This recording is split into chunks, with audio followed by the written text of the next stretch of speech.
ತನ್ನ 10ನೇ ವರ್ಷದ ಹುಟ್ಟು ಹಬ್ಬವನ್ನು ಆಚರಿಸಿಕೊಳ್ಳುತ್ತಿರುವ ಈ ಬಾಲಕಿಯ ಹೆಸರು ಮಾನ್ವಿ.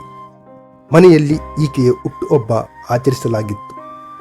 ಎಲ್ಲರೂ ಖುಷಿ ಖುಷಿಯಾಗಿ ಕೇಕ್ ತಿನ್ನಿಸುತ್ತಾ ಸಡಗರ ಸಂಭ್ರಮದಿಂದ ಮಾನ್ವಿಯ ಬರ್ತ್ಡೇ ಆಚರಣೆ ಮಾಡಿದರು.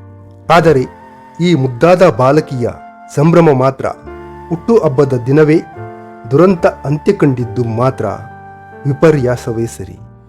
ಹೌದು, ಈ ಘಟನೆ ನಡೆದಿದ್ದು ಪಂಜಾಬ್ನ ಪಟಿಯಾಲದಲ್ಲಿ.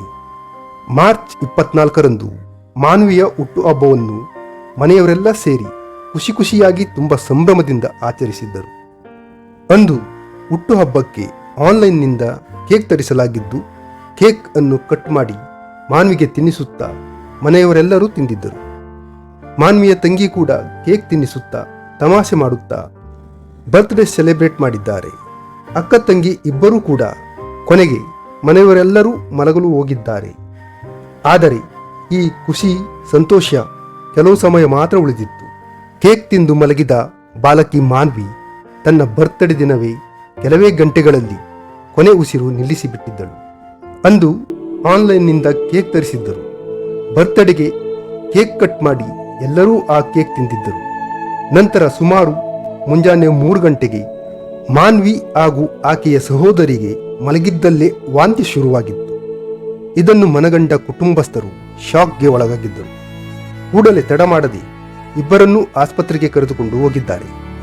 ಘನಘೋರ ದುರಂತವೆಂದರೆ ಆಸ್ಪತ್ರೆಗೆ ಸಾಗಿಸುವಾಗಲೇ ಬಾಲಕಿ ಮಾನ್ವಿ ಸಾವನ್ನಪ್ಪಿದ್ದಾಳೆ ಎಂದು ವೈದ್ಯರು ತಿಳಿಸಿದ್ದಾರೆ.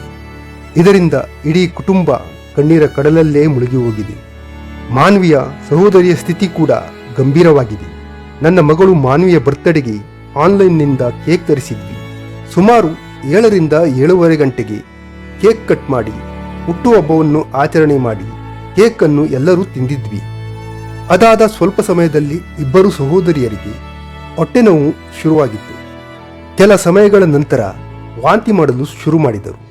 ಕೂಡಲೇ ಆಸ್ಪತ್ರೆಗೆ ಕರೆದುಕೊಂಡು ಹೋದರೂ ಮಾನ್ವಿ ಮಾತ್ರ ಬದುಕುಳಿಯಲಿಲ್ಲ ಎಂದು ಆಕೆಯ ತಂದೆ ತುಂಬಾ ದುಃಖದಿಂದ ಹೇಳಿಕೊಂಡಿದ್ದಾರೆ. ಮಾರ್ಚ್ 24ರಂದು ಈ ಬರ್ತ್ಡೇ ನಡೆದಿದ್ದು ಎಲ್ಲರೂ ಊಟ ಮಾಡಿ ಮಲಗಿದ್ದರು. ನಂತರ ಇಂಥದೊಂದು ಘನಘೋರ ಘಟನೆ ನಡೆದು ಹೋಯಿತು. ಮಾನ್ವಿ ಎಂಬ 10 ವರ್ಷದ ಮುದ್ದು ಬಾಲಕಿಯು ಬರ್ತ್ಡೇ ದಿನವೇ ಸಾವಿಗೀಡಾಗಿದ್ದು ಮಾತ್ರ ಕುಟುಂಬಸ್ಥರನ್ನು ಕಣ್ಣೀರ ಕಡಲಲ್ಲಿ ಮುಳುಗುವಂತೆ ಮಾಡಿದೆ.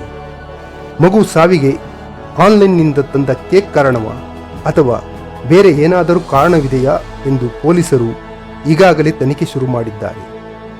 ಅದೇನೇ ಇರಲಿ, ಹುಟ್ಟುಹಬ್ಬದ ದಿನವೇ ಬಾಲಕಿ ಇಹಲೋಕ ತ್ಯಜಿಸಿದ್ದು ಮಾತ್ರ ಎಂಥವರಲ್ಲೂ ಕೂಡ ಕಣ್ಣಲ್ಲಿ ನೀರು ತರಿಸದೇ ಇರದು.